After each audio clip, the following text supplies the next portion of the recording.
The champagne flutes clinked around me like tiny bells announcing my doom, but I barely heard them over the roar of blood in my ears. My wedding dress, a borrowed thing that smelled faintly of mothballs and someone else's dreams, scratched against my collarbone as I stood frozen in the reception hall doorway. The scent of lilies was overwhelming, cloying, mixing with the sharp tang of my own nervous sweat beneath layers of cheap fabric.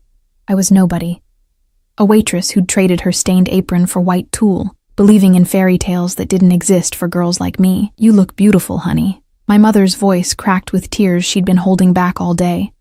Her fingers, rough from years of cleaning other people's houses, smoothed down my veil one last time. I wanted to believe her. God, how I wanted to believe that I looked like anything other than what I was. A 23-year-old woman so desperate to escape her cramped studio apartment and double shifts at Romano's diner that she'd said yes to a man who'd never really seen her at all. Marcus, my groom, the man who'd promised me safety, stability, a future that didn't involve aching feet and the smell of grease embedded in my skin. The reception hall wasn't elegant. It was a community center we'd rented for cheap, decorated with drugstore streamers and flowers I'd arranged myself at 4 a.m, but it was mine. Ours. Or so I'd thought. I stepped inside, my heels, also borrowed, half a size too small, clicking against the scuffed linoleum. The guests turned to look at me, their faces blurring together in the dim lighting. 40 people, maybe. Marcus's friends from work, a few distant relatives who'd come for the free food. My mother, my younger sister, already bored and checking her phone. Then I saw him. He wasn't part of our wedding party. He shouldn't have been there at all. He stood near the back, partially obscured by shadow, but impossible to miss. Tall, well over 6 feet, with dark hair that looked professionally styled even in the unflattering overhead lights. His suit probably cost more than I made in 6 months. Charcoal gray, perfectly tailored, the kind of fabric that whispered money when it moved. 2 men flanked him, both wearing dark glasses indoors, their postures rigid and alert in a way that made my skin prickle. I didn't know who he was, but something in my chest tightened when his gaze found mine across the room. Dark eyes. Unreadable. Assessing me like I was a puzzle he'd already solved. The moment shattered when Marcus grabbed my hand, his palm clammy against mine. "There you are," he said, his voice tight with something I couldn't identify. Anxiety? Guilt? His smile didn't reach his eyes. "Come on. They're waiting for our first dance." The music started, some generic love song I'd chosen from a free playlist, and Marcus pulled me onto the makeshift dance floor. His hands settled on my waist, but they felt wrong, distant, like he was touching me from very far away.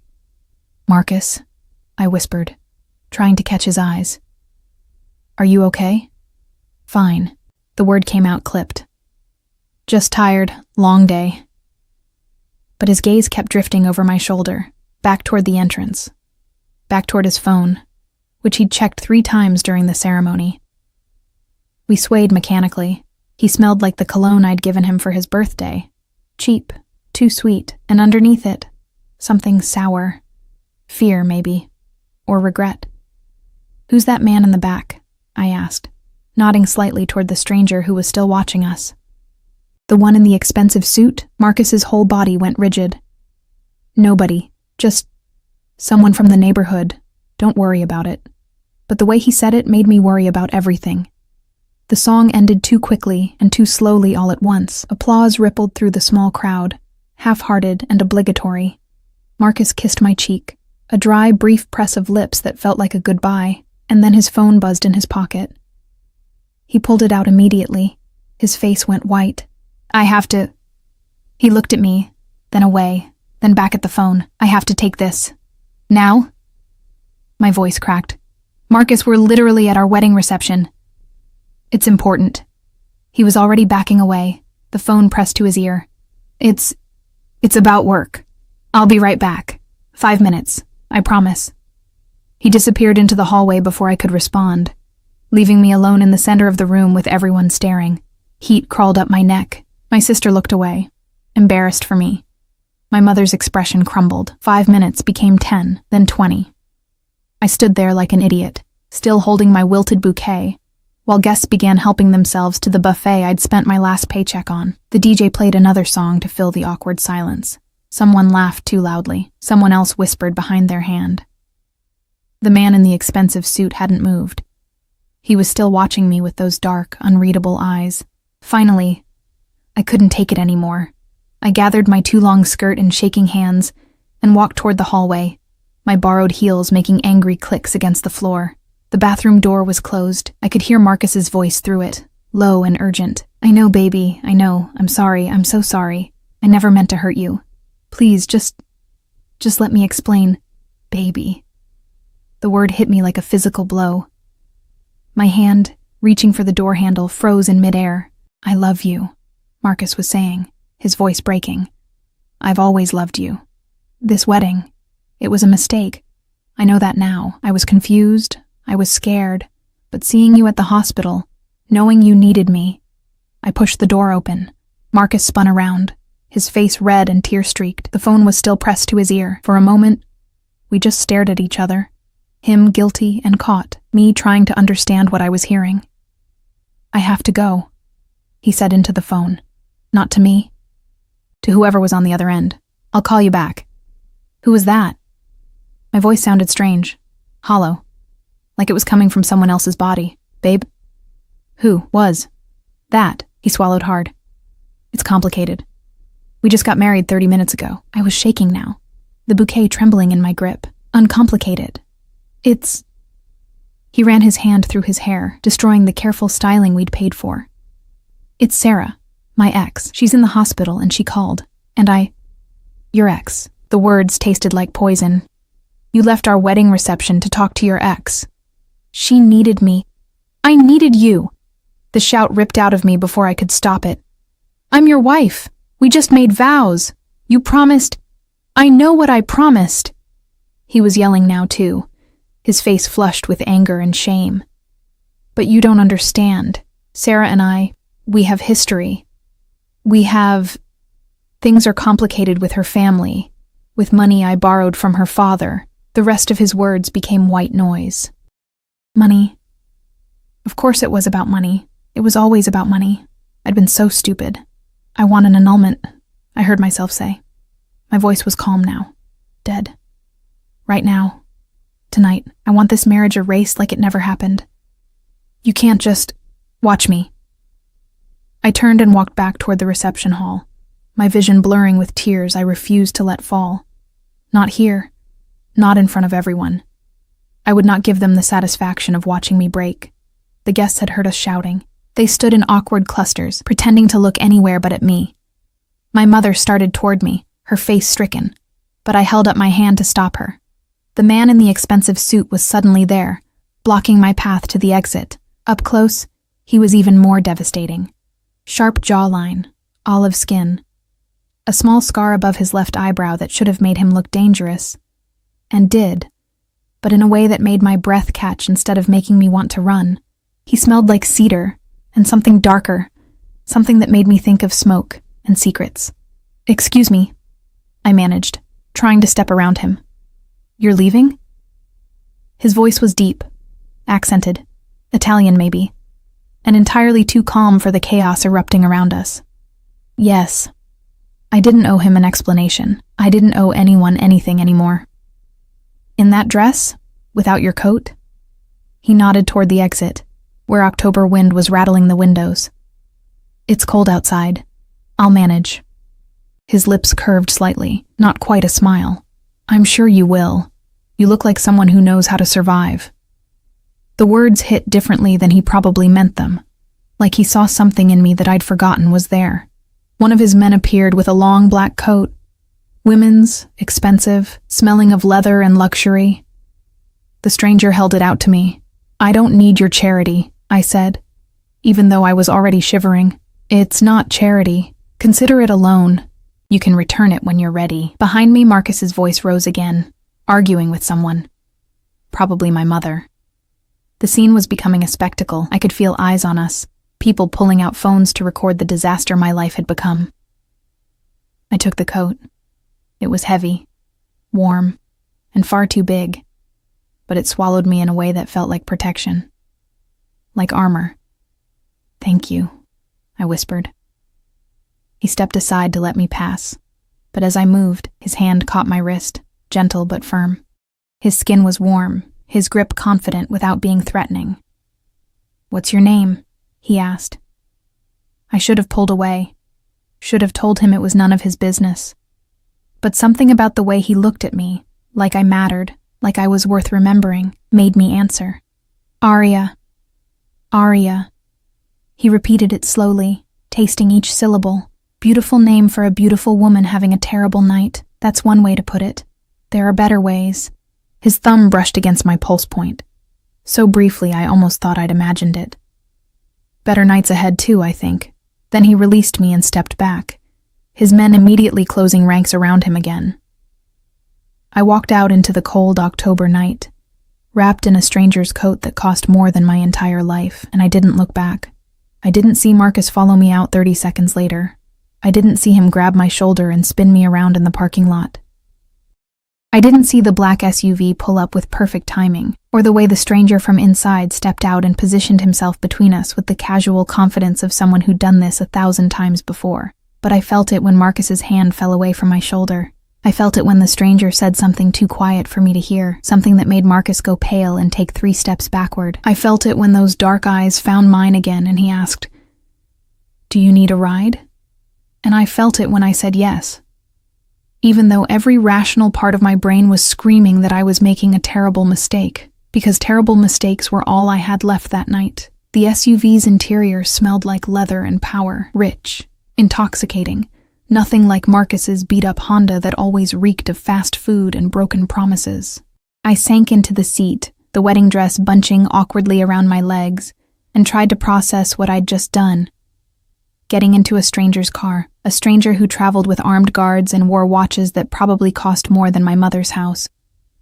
The door closed with a solid thunk that spoke of bulletproof glass and serious money. He slid in beside me, maintaining a careful distance that somehow felt more intimate than if he'd sat close. The driver pulled away smoothly, leaving Marcus standing in the parking lot like a ghost I'd already forgotten. "Where to?" The stranger's voice was quiet, almost gentle. I realized I had nowhere to go. My apartment, the studio I'd shared with Marcus for the past year, was filled with his things. His name was on the lease. My mother's place had no room, not really.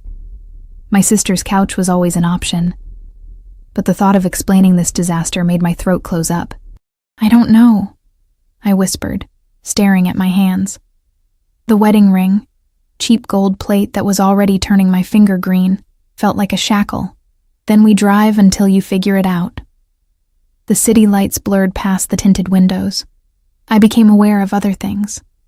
The soft hum of the engine, the partition between us and the driver, the way his bodyguard in the passenger seat kept checking mirrors like he expected trouble. Classical music played quietly from hidden speakers, something melancholy and beautiful that matched the ache in my chest. "You're probably wondering who I am," he said after a long silence. Among other things, I turned to look at him properly for the first time. The streetlights cast shadows across his face, highlighting the sharp angles, the fullness of his mouth, the intelligence in those dark eyes. He was young, maybe 30, 32 at most, but carried himself with the authority of someone much older. "Why were you at my wedding?" "I wasn't." His lips curved slightly. "I was at the community center for other business. Your celebration was simply happening in the room I needed to walk past." "That's a coincidence." "I don't believe in coincidences." Neither did I, not anymore. "What kind of business?" I asked, even though I suspected I didn't want to know the answer. He studied me for a long moment, like he was deciding how much truth I could handle. "The kind that requires discretion and trust. The kind that most people pretend doesn't exist, even though it runs beneath every city like veins beneath skin." A chill ran down my spine that had nothing to do with the temperature. "You're in the Mafia." It wasn't a question. He didn't deny it. Such an ugly word for a complicated reality. He shifted slightly, and I caught the glint of something metallic beneath his jacket. A gun. Of course he carried a gun. "My name is Dante Salvatore. My family has protected the city's interests for 3 generations. Protected. Such a careful word choice. And what do you want with me? My voice came out steadier than I felt. You don't help random strangers out of the goodness of your heart. Men like you don't have random moments of kindness. Men like me. He seemed amused by that. What do you think you know about men like me, Arya? Enough to know I should get out of this car. And yet you're not asking me to stop. He was right. I wasn't. Because despite everything, the gun, the guards, the obvious danger radiating from him like heat, I felt safer in this SUV than I had standing in that reception hall wearing a wedding dress and watching my marriage disintegrate before it even began. Why were you watching me? I pressed. Before everything fell apart, you were staring. Dante was quiet for so long I thought he wouldn't answer. Then, because you looked like you were drowning in a room full of people who should have been saving you, and because I know what it's like to make promises to the wrong person. Something in his voice made me think he wasn't talking about marriage. The SUV turned down streets I didn't recognize, heading toward the waterfront where buildings got taller and lights got brighter. Old money districts, places I'd only seen while serving coffee to people who didn't bother learning my name. I need to go home, I said, even though the thought made me want to cry. I need to figure out what happens next. Do you? Dante pulled out his phone, one of 3 I could see in his jacket, and typed something quickly. Or do you need one night where you don't have to figure anything out? One night where someone else handles the complications? I can't afford. I'm not asking you to afford anything. He pocketed the phone. I'm offering you a hotel room, safe, clean, yours for as long as you need it. No strings, no expectations, just a place to breathe. Every warning bell in my head was ringing. This was how girls disappeared. This was how terrible decisions became permanent consequences, but I was so tired of being smart, being careful, being the good girl who did everything right, and still ended up humiliated and alone. Why? I demanded. Why would you do that for a complete stranger? His eyes met mine, and for a heartbeat, I saw something raw beneath the controlled exterior, something that looked almost like recognition. Maybe I'm not as complicated as I seem, he said quietly. Or maybe I just hate seeing someone treated like they're disposable when they're clearly anything but. The SUV stopped in front of the Meridian, a hotel I'd walked past 100 times but never imagined entering. Doormen in crisp uniforms, marble steps, revolving doors that caught and reflected the city lights like diamonds. Dante's bodyguard opened the door. Cool night air rushed in, carrying the scent of the nearby harbor, salt and possibility and danger. Last chance to say no, Dante said, not moving. I can take you anywhere you want to go. Your mother's house, a friend's place, back to that parking lot if you've lost your mind completely. I looked down at the wedding dress, at the wilted bouquet still somehow clutched in my lap, at the borrowed coat that smelled like him, cedar and smoke and secrets. Then I looked at him. One night, I said, just tonight. Tomorrow I figure out my life. Tomorrow you figure out your life, he agreed. I stepped out of the SUV on shaking legs. The bodyguard stayed close, not threatening, just present, as Dante came around and offered his arm like we were at some society function, instead of me being a runaway bride having a complete breakdown. Inside, the lobby was all gold fixtures and hushed luxury. Piano music drifted from somewhere. People in expensive clothes moved with the confidence of those who belonged. I felt like an imposter, like someone had made a terrible mistake letting me through the doors. Dante walked to the front desk, and the manager appeared instantly. No waiting, no questions. Money and power moved like that, I was learning. Smoothing paths, erasing obstacles. Mr. Salvatore. The manager's smile was professionally warm. Your usual suite? The corner suite on 12, for Ms. Arya. He paused, realizing he didn't know my last name. Bennett, I supplied quietly. For Ms. Bennett, indefinitely. Put it on my account. She's to have anything she requires. Room service, spa access, anything at all. No questions, no bills sent to her room. The manager didn't even blink. Of course, sir. Right away.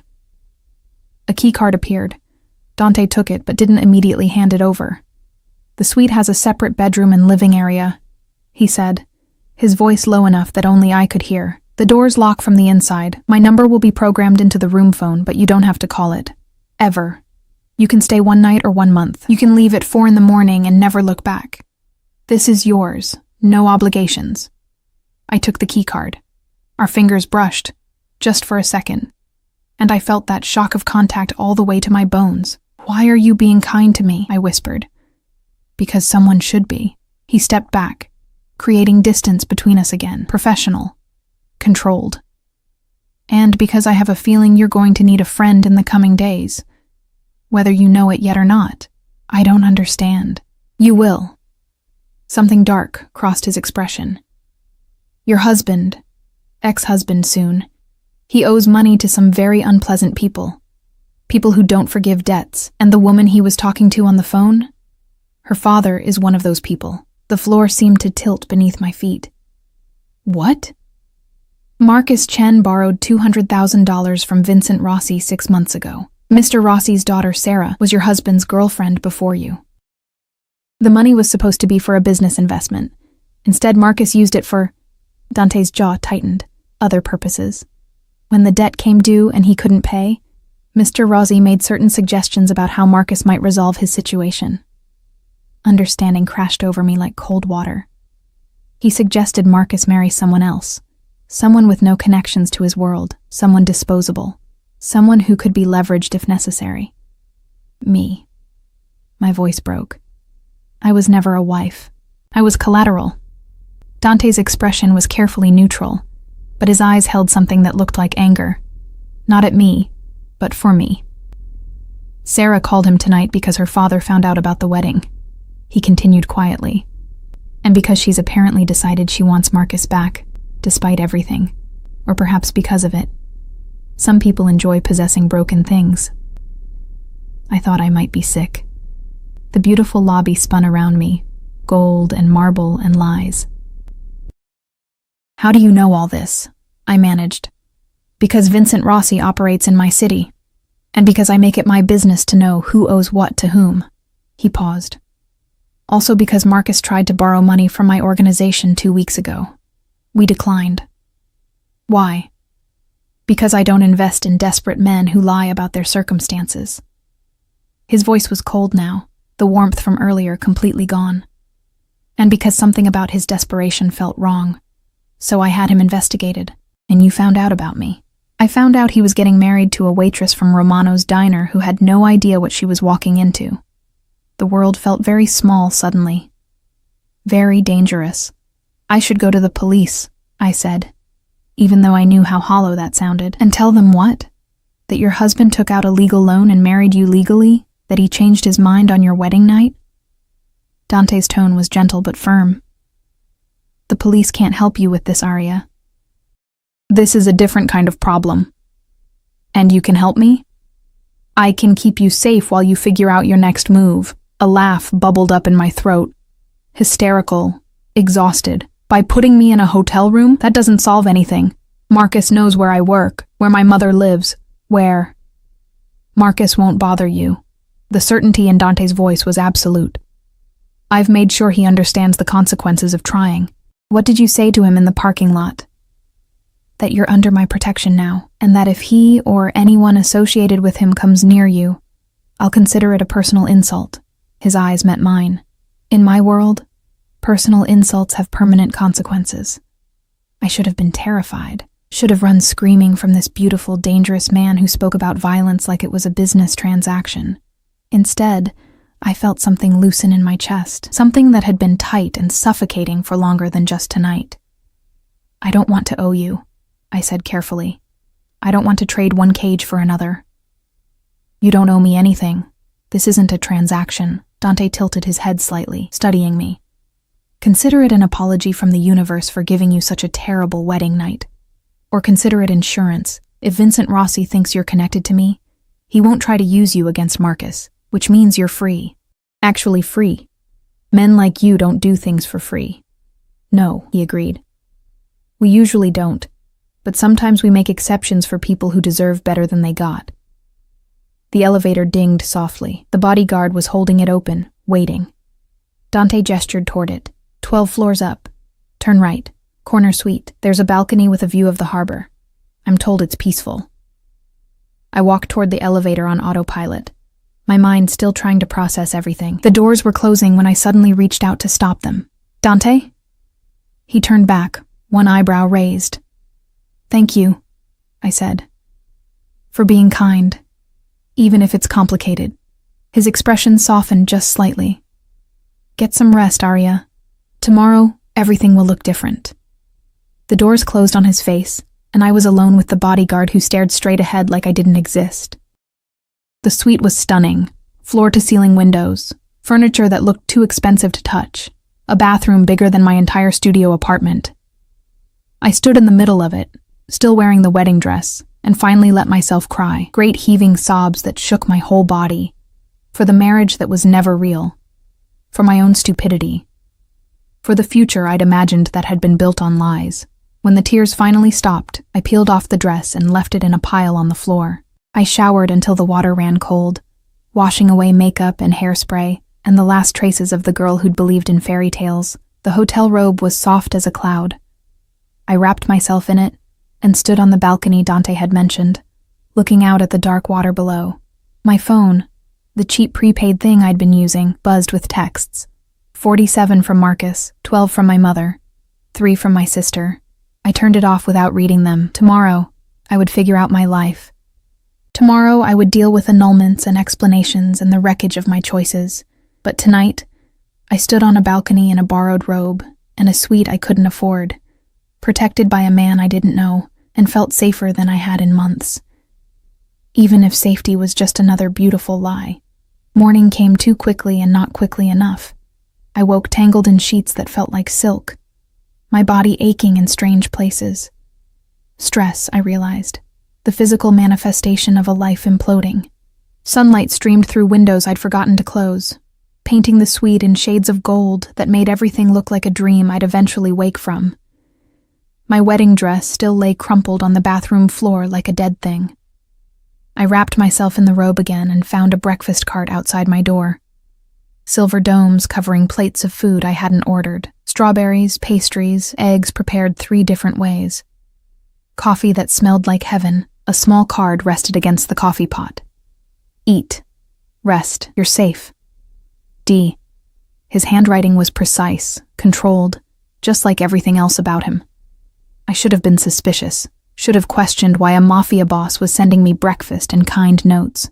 But my stomach was growling, and the strawberries looked perfect, and I was so tired of being the responsible one who questioned everything. I ate on the balcony, watching the city wake up below. People rushing to jobs, living normal lives, unaware that some of us had our entire existences shatter overnight.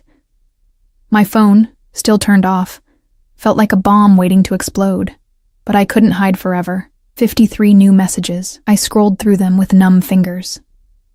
Marcus. Please let me explain. Marcus, it's not what you think, Marcus. I love you, Marcus. Where are you? We need to talk. Marcus. You can't just leave like this. Marcus, Arya, please. I'm worried about you. The last one made me laugh. A bitter, ugly sound. He was worried. How considerate. My mother's messages were worse somehow, full of concern and confusion, and that particular brand of disappointment that only mothers could perfect. What happened? Marcus says you left. Please call me. I need to know you're okay. People are asking questions. What should I tell them? What should she tell them? That her daughter had married a man who saw her as a convenient solution to his gambling debts? That fairy tales were just stories people told to make poverty feel temporary? I was composing a response, something vague and reassuring, when someone knocked on the door. My heart jumped. The peephole showed a woman in a hotel uniform, holding garment bags. Ms. Bennett? Her voice was professional, friendly. Mr. Salvatore sent these for you. May I bring them in? I opened the door a crack. She smiled and gestured to the bags. 4 of them, expensive looking. I don't need... He was very insistent, ma'am, said you'd need practical clothing. Nothing flashy. Just comfortable options. She wasn't going to leave until I accepted them. I stepped aside and let her in. The bags contained jeans that would actually fit me. Soft sweaters. Undergarments still in packaging. toiletries from brands I'd only seen in magazines. Everything in my size, everything thoughtful and appropriate and completely overwhelming. How did he know? Mr. Salvatore is very observant, the woman said with a knowing smile. Will there be anything else, ma'am? No. Thank you. She left, and I stared at the clothes spread across the bed. This was too much, too fast, too everything. I dressed in the jeans and a cream sweater that felt like wearing a cloud, then called the number programmed into the room phone before I could overthink it. He answered on the first ring. Aria. Just my name. But the way he said it made something flutter in my chest. The clothes, I started. The breakfast. The suite. It's too much. Is it? He sounded amused. Or is it just enough for someone who lost everything yesterday? I didn't lose everything. Your husband. Your home. Your plans for the future. Your sense of safety. His voice was quiet, but firm. That sounds like everything to me. I couldn't argue with that. Where are you? I asked instead. In a meeting. But I can leave if you need me. The casual way he offered, like abandoning important business for a stranger, was completely normal. Made my throat tight. No, I just wanted to say thank you and ask what happens now. Now you take time to figure out what you want. A few days, a week, however long you need. I can't hide in a hotel room forever. No, he agreed, but you can hide for now, at least until we resolve certain complications. Complications meaning Marcus and his debt? Among other things. I heard voices in the background, someone speaking rapid Italian. I have to go. But Aria? Don't leave the hotel without calling me first. Please. It should have sounded controlling. Instead, it sounded like care. Okay, I whispered. Good girl. The line went dead, and I stood there holding the phone, my face burning from two simple words that shouldn't have affected me at all. The rest of the day passed in a strange haze. I tried to make plans, to figure out my next steps, but kept getting lost in spirals of anxiety. The annulment would be easy enough. We'd been married less than 24 hours, never consummated anything. But then what? Back to my studio that held nothing but memories of Marcus? Back to double shifts and the smell of grease and customers who snapped their fingers for refills? By evening, I was crawling out of my skin. The suite felt like a beautiful cage. I needed air, movement, something to remind me I was still real. I ventured down to the hotel bar, just for one drink, just to be around people who weren't in my head. The space was dark and sophisticated, all leather booths and soft jazz.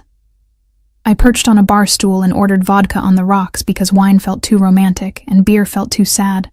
Rough day? The bartender was young, sympathetic. You could say that. Well, you're in the right place. This vodka could strip paint. I laughed despite myself. The drink burned going down. Perfect. I was halfway through my second when someone slid onto the stool next to me. Male cologne, expensive. A suit that whispered money. You're the girl from 12, the man said. Not a question. Salvatore's latest acquisition. I turned to look at him. Handsome in a bland way, with cold blue eyes and a smile that didn't reach them. I'm not anyone's acquisition. No, he gestured for the bartender to bring him scotch. That's not what it looks like. Dante Salvatore doesn't put women in corner suites because he's feeling charitable. My skin prickled with warning. I don't know what you think you know. I know Salvatore's reputation. I know he likes beautiful things. And I know he doesn't share. The man's eyes raked over me in a way that made me want to shower. But maybe you're the exception. Maybe you're tired of being locked up in that room like a princess in a tower. I think you should leave. I think I should introduce myself. Vincent Rossi Jr. He extended his hand like this was a normal social situation. My father is the man your husband owes money to, which makes us practically family. My blood turned to ice. Vincent smiled at my reaction. There it is. The fear. Don't worry, sweetheart. I'm not here to collect. I'm here because I'm curious about what Salvatore sees in you. What makes you worth protecting? I don't know what you're talking about. No? Dante didn't tell you he's declared you off limits? That anyone who touches you answers to him personally? Vincent leaned closer, and I could smell alcohol on his breath. That's practically a marriage proposal in our world. So either you're fucking him or you're bait for something bigger. I'm neither. I stood up on shaking legs. And I'm leaving. His hand shot out and grabbed my wrist, tight enough to hurt. I don't think so. See, your disappearing act last night caused problems for my sister. Sarah really wants your husband back, and she always gets what she wants. Let go of me. Or what? You'll call Salvatore? He's in a meeting with the commission, won't be available for hours. Vincent's grip tightened. Plenty of time for us to get better acquainted. The bartender had conveniently disappeared. The few other patrons weren't looking our way. I was alone with a man who saw me as leverage, as entertainment, as something to be used. Terror clawed up my throat. Then someone cleared their throat behind us, a polite, almost gentle sound. Vincent's head whipped around, and his face went pale. Dante stood there in his perfectly tailored suit, flanked by both bodyguards, looking like violence wrapped in expensive fabric. His expression was calm, almost pleasant, but his eyes were dead. "Remove your hand," Dante said quietly. "Now." Vincent released me so fast I stumbled. "Salvatore, I didn't know. We were just talking." "You were touching what's mine." Dante's voice never rose above conversational, but somehow it filled the entire bar. After I made it very clear what would happen if anyone tried. It was just conversation. It was assault, and threat, and violation of territory. Dante moved closer, and Vincent actually backed up. 3 transgressions. Normally I'd require payment for each. But since your father and I are attempting diplomacy, I'll be generous. Generous? Vincent's voice cracked. You'll leave. Now, you'll tell your father that his son is no longer welcome in any establishment I own or protect, which is most of this city, and you'll pray I don't change my mind and decide examples need to be made. Vincent looked like he might argue, might defend himself, then he looked at Dante's eyes, really looked. And whatever he saw there made him go white. "I'm sorry," he stammered. "I didn't mean... It won't happen again." "No," Dante agreed softly. "It won't." Vincent practically ran from the bar. The bodyguards followed him out, ensuring he actually left, I realized. Dante turned to me, and his entire demeanor shifted. The cold violence disappeared, replaced by concern. "Did he hurt you?" I looked down at my wrist. Red marks where Vincent had grabbed me, already starting to bruise. "I'm fine." "You're not." He was suddenly right there, his hands, gentle, so gentle, examining my wrist. "You're shaking." I was. My whole body was trembling with adrenaline and fear, and something else I couldn't name. "I thought you were in a meeting," I whispered. I was. Then my security detail informed me Vincent Rossi had entered my hotel and was heading to the bar where you'd gone for a drink. His jaw was tight. "The meeting became unimportant. You left." "I left. The commission can wait. You couldn't." His thumb brushed across my pulse point. Almost the same gesture from last night, but this time there was something fierce in his eyes. Something possessive that should have frightened me. It didn't. "I should have stayed in the room," I said. "You told me not to go anywhere without calling. You're not a prisoner, Arya. You can go where you want." He was still holding my wrist, still touching me like I was something precious. "But this city is dangerous for someone in your position. Vincent won't be the last person who tries to use you. Use me for what? To hurt me. To gain advantage. To prove they're not afraid." His eyes met mine. "You're under my protection. That makes you valuable. That makes you vulnerable." "I don't understand any of this." My voice broke. 24 hours ago, I was just a waitress getting married. Now I'm in the middle of some mob war I didn't ask for. "I know." Dante's free hand came up to cup my face. Warm, steady, grounding. "I know this isn't fair. I know you didn't choose this, but it's where we are. And I need you to trust me until we can make it safe again." "Why do you care?" The question came out raw. "You don't know me." Something flickered in his expression. Pain, maybe. Or memory. "Because someone should," he said, echoing his words from last night. "And because I'm tired of watching innocent people get destroyed by games they didn't know they were playing." The bartender reappeared, looking nervous. Dante didn't even glance at him. Put Ms. Bennett's drinks on my account. And clear the bar. We need privacy. The few remaining patrons were escorted out quickly. We were alone in the dim space, with jazz still playing softly, and my heart racing for entirely new reasons. Come on, Dante said gently. Let's get you back upstairs. I don't want to go back to that room. The words burst out before I could stop them. I feel like I'm going crazy up there. Just thinking, and then come with me. Where? Somewhere you can breathe, somewhere safe. He offered his hand, not grabbing, not demanding, just offering. Do you trust me? I shouldn't. Every logical part of my brain was screaming warnings. This man was dangerous, connected to violence and crime and things I didn't understand. But he'd protected me twice now. He'd been kind when he didn't have to be. And when he looked at me, I didn't feel invisible anymore. I took his hand. His fingers closed around mine, warm, strong, careful of my bruised wrist. And for the first time since Marcus's phone had rung at our wedding, I felt like maybe everything would be okay. Even if okay meant something completely different than I'd ever imagined. The SUV took us away from the hotel, through streets that grew quieter and more exclusive with each turn. Dante sat beside me, still holding my hand like it was the most natural thing in the world. His thumb traced absent patterns across my knuckles, soothing, possessive, impossible to ignore. Where are we going? I asked as buildings gave way to gated estates.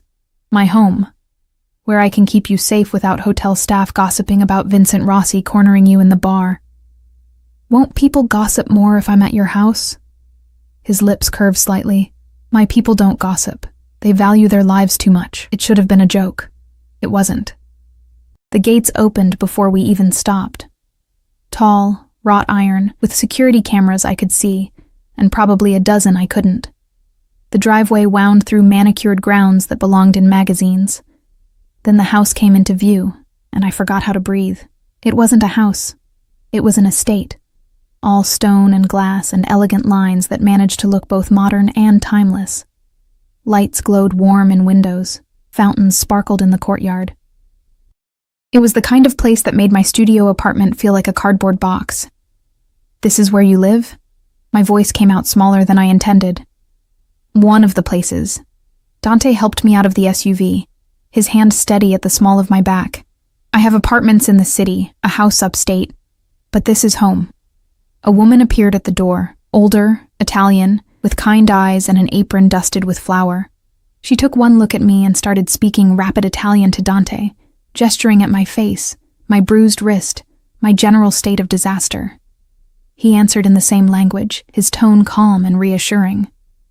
The woman, his housekeeper, I guessed, nodded and disappeared inside, still muttering. What did she say? I asked. That you look like you need feeding and a grandmother's care. He guided me through the door. Maria has been with my family since I was born. She's seen everything and judges no one. You're safe with her. The interior was stunning. High ceilings, art that probably cost more than I'd earn in a lifetime, furniture that managed to look expensive and comfortable simultaneously. But it also felt lived in, books on tables, a jacket thrown over a chair, the smell of something baking. The living room is through there, Dante said, pointing. Make yourself comfortable. I need to make some calls about Vincent's little stunt. Is he going to be a problem? Not after tonight. His expression went cold. By morning, everyone will know what happens when someone touches you. There won't be a second incident. He left before I could ask what exactly would happen. I wandered into the living room, drawn by the fireplace crackling with actual flames. Floor-to-ceiling windows overlooked the grounds, showing gardens lit by subtle lighting. It was beautiful and terrifying, and so far from my reality I felt like an alien. Maria appeared with a tray, tea, cookies that were still warm, a knowing smile. You eat, she said in heavily accented English. You too skinny. That husband. She made a disgusted sound. He don't feed you right. He's not my husband anymore. Good. He was garbage. She patted my hand. Mr. Dante, he will take care of you proper. You see? Before I could process that statement, she was gone again. I sat on the couch, soft leather, probably Italian, and tried to understand how my life had become this surreal. 2 days ago, I was planning a future with Marcus. Now I was drinking tea in a mob boss's mansion while he made threatening phone calls about a man who'd grabbed me in a bar. Dante returned 20 minutes later, his jacket discarded, sleeves rolled up to reveal forearms that were far too distracting. He looked tired suddenly, the mask of control slipping just enough to show the man beneath. "It's handled," he said, pouring himself whiskey from a crystal decanter. "Vincent won't bother you again. Neither will his father or anyone associated with them." "What did you do?" "Called in favors, made certain promises, reminded people of certain consequences." He took a long drink. "The details don't matter. What matters is you're safe. For how long?" "As long as you need to be." I set down my teacup with shaking hands. "I can't live in your protection forever. Eventually, I have to go back to my life." "What life?" His voice was gentle but honest. "The apartment you shared with Marcus? The job where Vincent now knows you work? The mother's house that's listed in public records?" He moved closer, crouching in front of me so we were eye level. "Aria, your old life isn't safe anymore, not because of anything you did, but because Marcus made you a target when he married you to avoid his debts." "So what? I just disappear? Become someone else?" "No. You become someone untouchable." His hand found my uninjured wrist, his touch impossibly gentle. "You stay under my protection until the situation with the Rossies is resolved. Then we figure out what comes next." "And what do you get out of this arrangement?" The question hung between us, heavy, complicated, dangerous. Dante's eyes searched mine for a long moment. "Honestly, I don't know yet. Maybe just the satisfaction of doing something right for once. Maybe something more." "More? You're beautiful, Aria, and brave, and so much stronger than you realize." His thumb brushed across my pulse point again, that gesture that made my breath catch. "I'd be lying if I said I didn't want to know you better, want to know what you look like when you're not drowning. Want to—" He stopped himself, jaw tightening. "Want to what?" "Want to keep you." The words came out rough, not as protection, not as obligation. Just keep you. My heart was racing so fast I thought he could probably feel it. "You don't even know me. I know you married a man to escape poverty and he treated you like collateral. I know you walked out of your wedding with your head high even though you were breaking apart. I know Vincent Rossi grabbed you and you were ready to fight instead of freeze." His other hand came up to cup my face. "I know enough to know I want more." "This is crazy." "Yes." "You're a criminal." "Yes." "I should be terrified of you, probably." His eyes held mine. "Are you?" I should have been. Every rational thought said run, but all I felt was heat and safety and something that felt dangerously like desire. "No," I whispered. Something flared in his expression, triumph, hunger, possession all at once. But he didn't move closer, didn't take what I was almost offering. "Then stay," he said quietly. "Not in the hotel. Here, where I can actually protect you. Where you can breathe without looking over your shoulder. Stay in your house? In the guest wing. Your own space, your own privacy. Maria will be here during the day. My security team monitors the grounds." He was still touching my face, my wrist, like he couldn't quite stop. "I'm not asking you to share my bed, Aria. I'm asking you to let me keep you safe until you're ready to face the world again. And if I'm never ready, then you stay forever." He said it like a vow. "I have enough space, enough money, enough power to make sure you never have to worry about anything again." It was too much. Too fast. Too everything. But I was so tired of being alone. So tired of being afraid. And when Dante looked at me like that, like I was something precious instead of disposable, I wanted to believe in impossible things again. "Okay," I heard myself say. "I'll stay. For now." His smile was like sunrise. Rare, beautiful, transformative. "Come on," he said, standing and offering his hand again. "Let me show you your rooms." The guest wing was bigger than my entire apartment had been. Bedroom, bathroom, sitting area, a balcony overlooking the gardens. Clothes already hung in the closet, more thoughtful choices in my size, casual and comfortable and expensive. "How did you—" I called ahead while you were drinking tea." He leaned against the doorframe, watching me take it all in. "Maria's daughter is your size. She sent over some things to tide you over until we can get you a proper wardrobe." "I don't need a proper wardrobe. Everyone needs clothes that make them feel like themselves. Even temporary refugees from terrible marriages." I laughed despite myself. He smiled at the sound. "Get some rest," he said softly. "Tomorrow we'll figure out the annulment paperwork. Maria will make you breakfast, and if you need anything at all, my room is at the end of the hall." "Where's your room?" "Directly above yours." His eyes held mine. "Close enough to hear if you call, far enough to give you space. And if I don't want space..." The question escaped before I could stop it. Dante went very still. "Then you come find me," he said, his voice rough. "But Arya, don't come unless you're sure, because if you show up at my door, I won't be noble about turning you away. I'll give you exactly what you're asking for, and I don't do anything halfway." Heat flooded through me. Want, need, something that felt like madness. "Noted," I managed. He pushed off the doorframe and walked away, his footsteps echoing on the hardwood. I stood there, trembling, wondering what I'd gotten myself into. The bed was massive and comfortable, but I couldn't sleep. Every time I closed my eyes, I saw Marcus's face when he left me for that phone call. Vincent's hand on my wrist. Dante's eyes when he'd said he wanted to keep me. Around midnight, I gave up and wandered downstairs, drawn by light coming from what looked like a library. Dante sat in a leather chair, papers spread around him, reading glasses perched on his nose, such a normal detail that it made him seem almost human. He looked up when I entered, not surprised. "Couldn't sleep?" "Too much thinking." "Come here." He patted the couch nearby, not his chair, giving me space while offering company. I curled up on the couch, tucking my feet beneath me. The fire was dying down, casting dancing shadows across the room. "Can I ask you something?" I said after a while. "Anything. Why do you care, really? Not the noble reasons or the protection reasons. The real reason." Dante was quiet for so long I thought he wouldn't answer. Then he removed his glasses and set aside his papers. "When I was 25, I fell in love with a woman my family didn't approve of. She wasn't from our world. She was sweet and innocent, and saw good in everything, even me." His voice was distant, remembering. "My father wanted me to marry someone connected, someone useful. So he arranged an accident, made it look like she'd been in the wrong place at the wrong time." My breath caught. He killed her?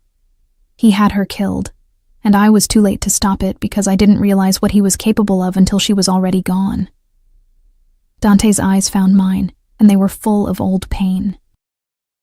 I swore after that I'd never let anyone innocent get hurt by my world again, that if I saw someone drowning, I'd pull them out.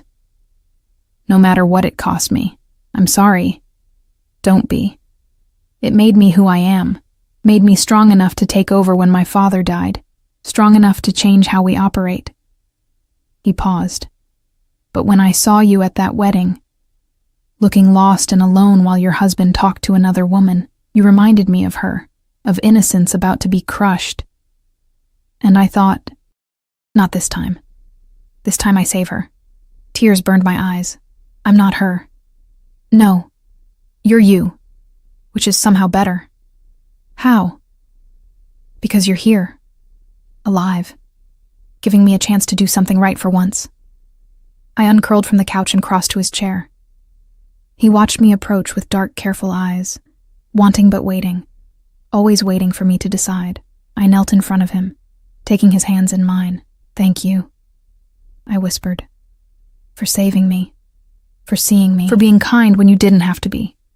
Arya, I'm not going to your room tonight. I'm not ready for that."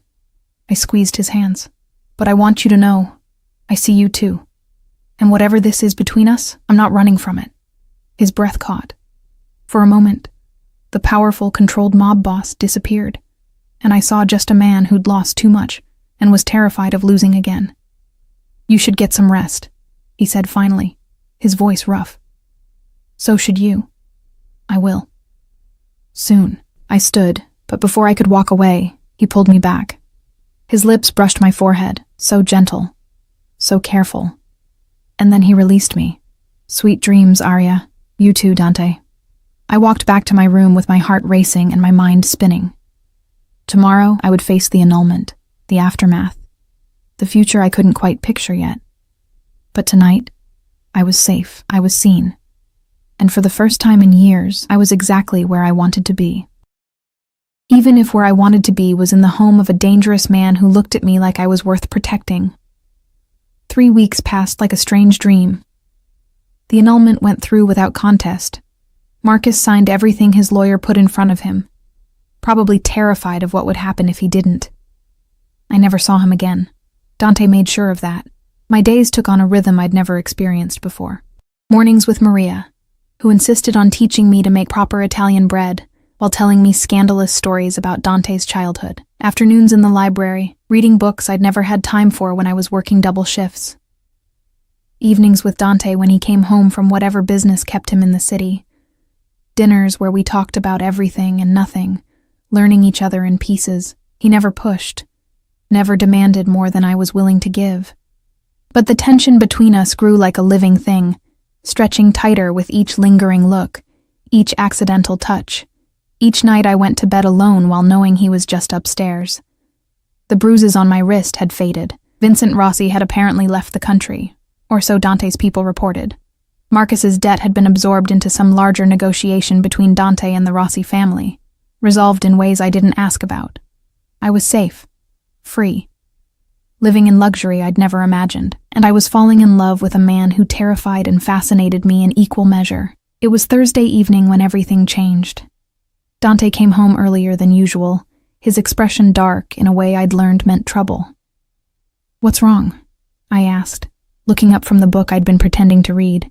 He poured himself whiskey, always whiskey when things were bad, and drank half of it before answering. "Vincent Rossi is dead." My blood turned cold. "What?" "His body was found this morning, shot execution style in an alley downtown. Dante's jaw was tight, and someone is trying to make it look like I ordered it." "Did you?" "No." He met my eyes without flinching. "Despite what he did to you, killing him would have started a war I don't need. Someone else did this. Someone who wants the Rossis and Salvatores destroying each other." "What does that mean for us?" "It means the truce is broken. It means Vincent's father will demand blood for blood. And it means you're in more danger now than you were before." He crossed to where I sat, crouching down like he had that first night. "I need to send you somewhere safe, out of the city. Out of the country if necessary." "No." "Arya, no." I took his face in my hands, forcing him to look at me. "I'm not running. I'm not leaving you to deal with this alone. This isn't your fight. You made it my fight when you protected me, when you brought me into your home, when you—" I stopped, the words catching in my throat. "When I what?" His voice was rough. "When you made me care about you," I whispered. "When you made me feel safe for the first time in my life. When you looked at me like I was something precious instead of something disposable. You are precious." His hands came up to cover mine. "Which is exactly why I need you away from this. And what if I don't want to be away from this? Away from you?" Something fierce flared in his eyes. "Don't say things you don't mean, Arya. Not now. Not when—" I kissed him. It wasn't gentle or uncertain. It was 3 weeks of tension and fear and desire crashing together all at once. His lips were warm and tasted like whiskey and danger. And when he made a sound low in his throat and pulled me closer, I felt like I'd finally come home. He broke the kiss, breathing hard. "You need to be sure. Once we cross this line, I'm sure." I climbed into his lap, straddling him in the chair, not caring that Maria might walk in, or that his phone was buzzing with what were probably urgent calls. "I've been sure for weeks. I was just waiting for you to stop being noble about it." "Noble." He laughed, dark and wanting. "There's nothing noble about what I want to do to you." "Then do it." His control shattered. He stood with me in his arms, strong, effortless, and carried me upstairs, not to my room, to his. The space was masculine and elegant, with a massive bed and windows overlooking the gardens. He set me down on sheets that smelled like him, cedar and smoke and safety, and looked at me like I was the only thing that mattered in his entire dangerous world. "Last chance to run," he said, his voice rough. "I'm done running." What happened next was overwhelming and perfect, and nothing like the fumbling encounters I'd had with Marcus. Dante touched me like I was art. Like every sound I made was a revelation he wanted to memorize. He was demanding but careful, possessive but gentle, giving me everything I'd been too afraid to ask for.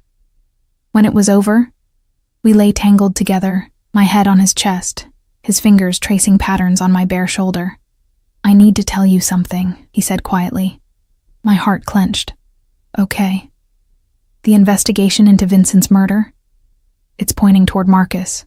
I went very still. "What?" Apparently, he'd been making noise about wanting revenge on the people who destroyed his life. Vincent was an easy target, young, arrogant, often alone. Dante's arm tightened around me. "My people think Marcus hired someone to kill Vincent, knowing it would look like me, knowing it would start a war that would destroy both families and leave him free of his debts. That's insane. That's desperate. And Marcus has always been desperate." I thought about the man I'd almost married. The lies, the manipulation, the way he'd used me as collateral. Was he capable of murder? Of starting a war? "What are you going to do?" I asked. "Find proof. Present it to the Rossis before they retaliate. Hope they value truth over vengeance." He pressed a kiss to my hair. "And keep you safe while I do it. I want to help." "Absolutely not." "Dante, no." He rolled over, pinning me beneath him, his eyes fierce. "You are the one good thing in my life right now. The one pure thing in all this ugliness. I won't risk you. I won't lose you the way I lost her." "I'm not her," I said softly. "And you're not your father. We get to write our own story." His expression cracked, showing the vulnerability underneath. "What if our story ends badly? Then at least we were brave enough to try." He kissed me again, slower this time, deeper, and I felt his fear, and his hope, and his desperate need to protect me all tangled together. We spent the night wrapped around each other, making promises with our bodies that we couldn't quite say with words. Morning came too soon. Dante was on the phone before dawn, coordinating his people, building his case against Marcus. I watched him work, brilliant and ruthless and completely focused, and understood why people feared him, but I also saw the man beneath, the one who made sure Maria had her arthritis medication, who donated anonymously to the diner where I used to work, who kissed me goodbye like I was the most important thing in his world. "Stay inside today," he said as he prepared to leave. "Security will be doubled. Don't answer the door for anyone except Maria. Be careful. Always." He cupped my face, thumb brushing across my cheekbone. "This will be over soon, and then we can figure out what comes next." "What do you want to come next?" "You. Me, figuring out how to be normal people for once." He smiled. "Rare, beautiful, maybe even happy. I'd like that." He left, and the house felt empty without him. I tried to read, to help Maria with dinner preparations, to pretend my stomach wasn't churning with anxiety. Around 3 in the afternoon, the doorbell rang. Maria went to answer it. She always did, screening visitors before they got anywhere near me. But instead of her usual cheerful greeting, I heard a gasp. Then silence. I moved toward the foyer on instinct, my heart racing. Marcus stood in the doorway, wild-eyed and holding a gun. "Hello, Arya," he said, his voice shaking. "We need to talk." Maria was on the floor, unconscious but breathing. My mind went blank with terror and rage. "You hit her." "She wouldn't let me in. I didn't have a choice." He gestured with the gun. "Come with me. Now. Or I start shooting and see how many guards I can take down before they kill me. Dante will find you. Dante is busy with the Rossis. And by the time he figures out where we went, it'll be too late." Marcus's smile was manic. "You ruined my life, Arya. You and your mob boss boyfriend, so now I'm going to use you to fix it." "How?" "The Rossis want blood for Vincent's death. I'm going to give them Dante Salvatore's woman, his weakness. And in exchange, They'll forgive my debts and give me enough money to disappear forever. You're insane. I'm desperate. There's a difference. He moved closer, the gun steady despite his shaking hands. Now walk, slowly. Your phone stays here. I looked at Maria's still form, at the security camera I knew was recording everything, at the panic button Dante had installed in the foyer that I couldn't reach without Marcus shooting me. And I walked. The car was running outside, a rental, nondescript. Marcus shoved me into the passenger seat and locked the doors centrally. My mind raced through options. Jump out at a red light, fight for the gun, scream for help. But we were moving too fast, and Marcus was too unpredictable, and I couldn't stop thinking about what Dante would do when he found out I'd been taken. We drove for 30 minutes, leaving the nice neighborhoods behind, heading into industrial areas I didn't recognize, an abandoned warehouse. How original. Marcus parked and dragged me inside. The space was dark, smelling of rust and old machinery. In the center, someone had set up chairs and lights. A makeshift interrogation room. They'll be here soon, Marcus said, tying my hands to the chair with zip ties that bit into my skin. The Rossies. They're going to ask you questions about Dante's operation. You're going to answer, and then they're going to kill you and send him the video. He'll destroy you for this. He'll try. But I'll be in Mexico by then, living on Rossi money. Marcus's laugh was broken. You should have just stayed with me, Arya. We could have figured it out together. But you had to run to him. You had to become his whore. I chose him, I said clearly. Not because he had money or power. Because he saw me as a person instead of a tool. Because he was kind when you were cruel. Because he made me feel safe when you made me feel disposable. Marcus hit me. A sharp crack across the face that made my ears ring. You don't get to judge me, he snarled. You don't know what it was like, owing that money, having Vincent threaten me every day, watching my life fall apart, so you decided to drag me down with you. You were supposed to fix it. Marrying you was supposed to buy me time, make them think I was stable, give me space to figure something out. His voice broke. But then Salvatore noticed you, and everything got worse, and now...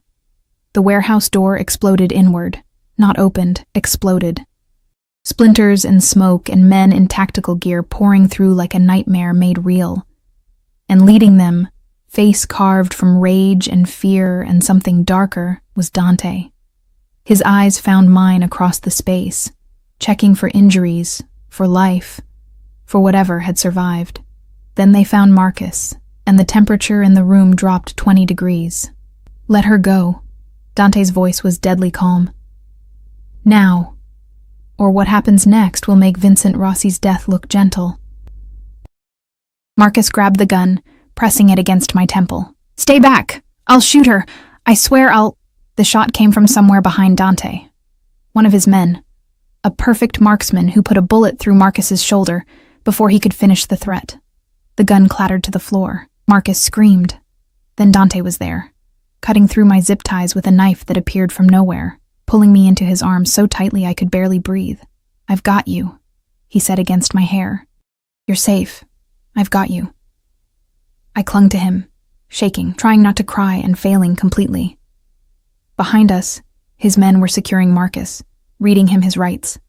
Actual police rights, I realized dimly. Real cops mixed in with Dante's security team. You called the police? I managed. For this? Yes. Dante pulled back enough to examine my face, his thumb gentle on the bruise Marcus had left. He kidnapped you, assaulted you, attempted murder. I want him in prison for the rest of his life, not just dead in an alley. How did you find me? Security footage showed everything. We tracked his car through traffic cameras, and I knew where he'd go. He's not smart enough to be creative. His jaw was tight.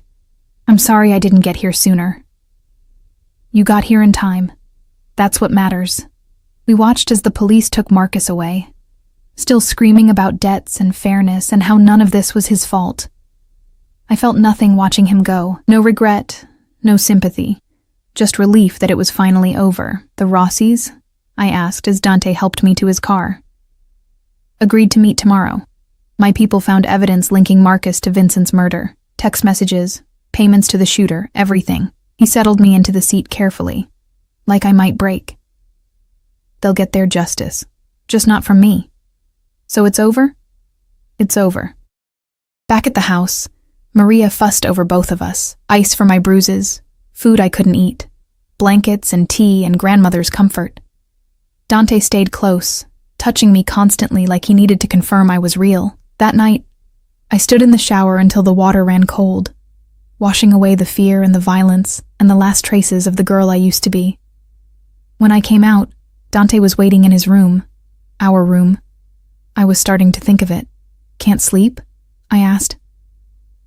Not until I know you're okay. I crossed to him, still damp from the shower, and kissed him slowly. I'm okay. Because of you. Because you're brave, he corrected. Because you survived. We survived. His arms came around me and we stood there in the dim light, just breathing together. What happens now? I asked eventually. Now we live. He kissed my forehead. We figure out what normal looks like for us. Maybe you go back to school. Maybe you find a job you actually like instead of one you need. Maybe we travel, or stay here, or buy a house by the ocean. Maybe we just be happy for a while. Yeah. His voice was soft. Maybe we just be happy. 6 months later, I stood in Dante's kitchen, our kitchen, teaching Maria's daughter how to make bread while Dante worked in his study. The annulment was ancient history. Marcus was serving 25 years for kidnapping and conspiracy to commit murder. The Rossis had signed new treaties with the Salvatores, peace bought with evidence and truth instead of blood, and I was happy. Not the desperate, grasping happiness I'd felt, planning a wedding to a man who didn't love me, but the quiet, steady happiness of being seen and valued and chosen every single day. Dante appeared in the doorway, drawn by the smell of baking bread and my laughter. He watched me with those dark eyes that had once seemed so dangerous and now just felt like home. What? I asked, catching him staring. Just memorizing this moment. He crossed to me, pulling me close despite the flour on my hands. My beautiful girl, covered in flour, laughing in my kitchen. I want to remember exactly how lucky I am. We're both lucky. Yes. He kissed me. Soft, sweet, full of promise. We are. Outside, the sun was setting over the gardens. Inside, bread was baking and music was playing and a life I'd never imagined was unfolding around me. I'd walked out of a disastrous wedding 3 days before, wrapped in a stranger's coat, with nowhere to go and nothing to lose. I'd found a home with a dangerous man who looked at me like I hung the stars. And somehow, impossibly, I'd found myself. The girl who'd been invisible was gone. In her place stood a woman who knew her worth, who'd faced down her fears, who'd chosen love even when it came wrapped in danger and darkness. Dante's arms tightened around me. I love you, he said. Simple, certain, true. I love you too, I whispered back. And for the first time in my life, I believed in happy endings. Not because they were easy or simple or what I'd expected, but because we'd fought for hours, we'd survived the worst and chosen each other anyway, and that was the best kind of ending there was.